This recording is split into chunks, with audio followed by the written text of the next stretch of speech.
Welcome back to Quiver Financial News and our special edition on everything you need to know about Calsavers and these new California state mandates placed on small business owners and their retirement plans.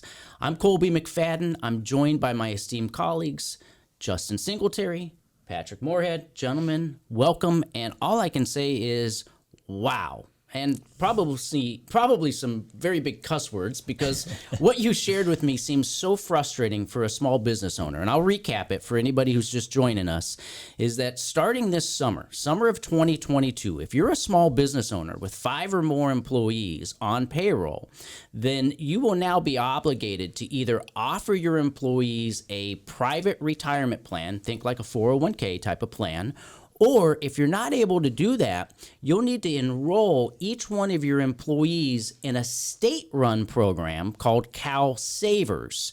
And that's the obligation. Enroll your employees or enroll your own plan. And if you don't do those things, you incur pretty steep penalties. So what I wanted to get into, because this raises a lot of questions about the responsibility of the business owner. We talked a little bit earlier about the intimidation that people could feel because they don't have enough education around this. In the last segment, we talked about that there's not a lot of resources for people, and we did put together the quiverfinancial.com Calsavers page to help answer people's questions. So what I want to cover now is the most popular or most frequently asked questions that you guys may be hearing from business owners. And so let's start off with the number one question that I think that we've been hearing, which is, where did this all come from? Like what is Calsavers? How did it come about? What the hell's going on here? So it's actually been in the works for a while. It came out of 2016 legislation, and the regulators at the time were citing resources that underprivileged employees or minorities were not contributing to retirement. So they're saying that this is causing the wealth gap. So what's their brilliant solution in all this? Put the problem on small business owners and make them either auto-enroll in Calsavers or set up their own retirement plan. And as we mentioned, Calsavers is administered by the state of California, but the investment options inside the Calsavers account is actually contracted by the state from private financial firms. Okay. In a nutshell, Calsavers is just an after-tax Roth IRA that is state-run, but it's managed by private sector firms. And I guess I say managed, but how much management goes into target date funds? So, all right. So most of the investment options within Calsavers are target date funds, is what you're alluding to. Yep. Okay. Wow. Okay. So wow. Okay. So I need to get a little over my frustration on this, because the reality is that now as a business owner, I'm responsible for these things, and I've got to enroll these people into it. So, all right. So what you're telling me, Patrick, is that this is something that's been in the works for a while. It started with 2016 legislation, and this sounds like it's kind of part of this whole social equity movement and curing wealth gaps. And so now as a business owner, now that you might have to get over the frustration that you're supposed to fix all of the world's problems here, and so once you get through that, okay, so.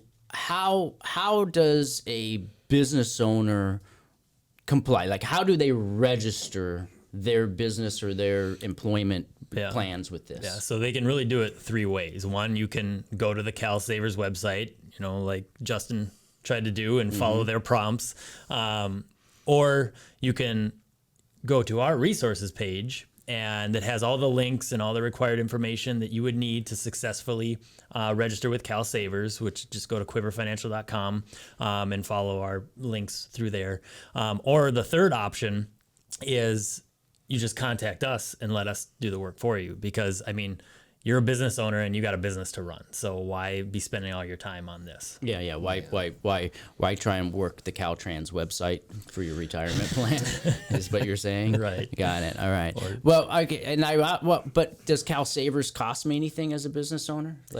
To the employer, no. There is no fee. It's no cost to the employer. However, if you're an employee, you are going to pay an asset management fee annually. Okay, so no cost to the business owner. the employee that's enrolled in CalSavers, they have a management fee, like a retirement, like any money they have in the account, they're paying a fee on it. Yeah, and so the fee will actually range between 0.85% or 0.95%. And to maybe put that as an example, if you have $100,000 in your account, your annual fee will be either $850 or $950. Got it. Per year. Date funds. And Yeah, and it your seems like- options are yeah, a target date fund. That's pretty pricey compared to what other things are out there. Okay. All right. So I go to the state, I register. Well, okay. So now, Patrick, the question I have for you is let's say I already have a retirement plan, or let's say I have a payroll, department or whatever it may be. How do those things play into the CalSavers process? The first thing we should mention is the employee can at least opt out of the plan if they want to, but the payroll thing just opens a whole other can of worms and puts even more work on the business owner, because they have to enroll their payroll provider and then give them access to their CalSavers account, to then which the payroll provider needs to go in every single time and upload files every single pay period. So if you ask me, the payroll providers are going to start to increase their fees, because this is just going to be a huge cost and burden for them to even start doing this.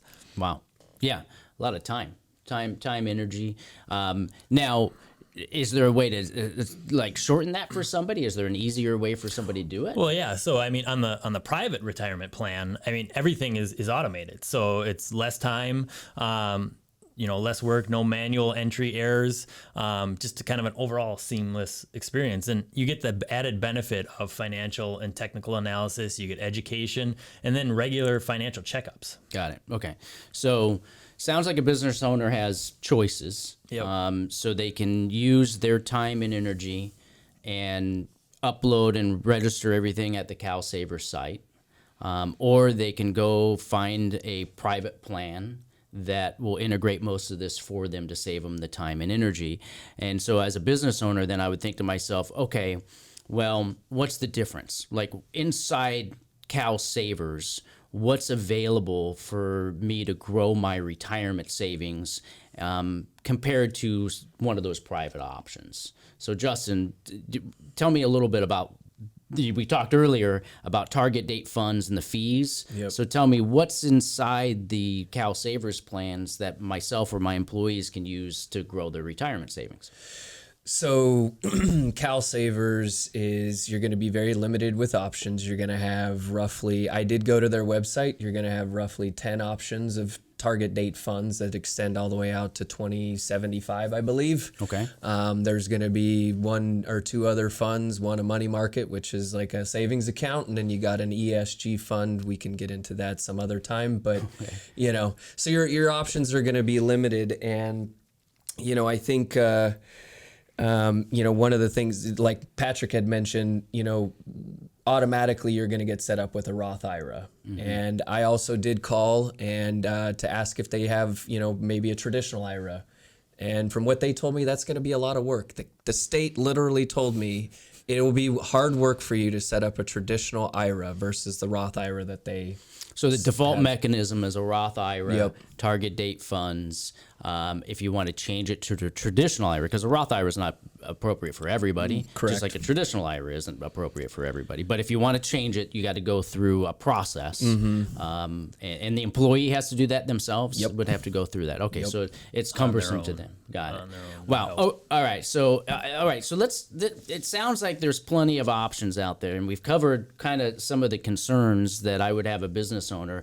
Are those mainly the questions that you're hearing? We covered most of the major questions, because what I really want to talk about next is these options. Because as a business owner, I'm thinking to myself, okay, if I'm obligated to do these things, then if I'm going to put my time and energy into it, I might as well get the biggest bang for my buck. So I really want to know what other options I have as a business owner. So let's come back and talk about the benefits of CalSavers. Let's be fair. Let's look at, how that could benefit a business owner, but then let's also talk about what the options they have. So if you're listening, stay tuned, because now we're going to dig deep into what options you have as a business owner if you don't like what you're hearing and you don't want your retirement plan stuck with the cumbersome bureaucracy of the state of California. So stay tuned.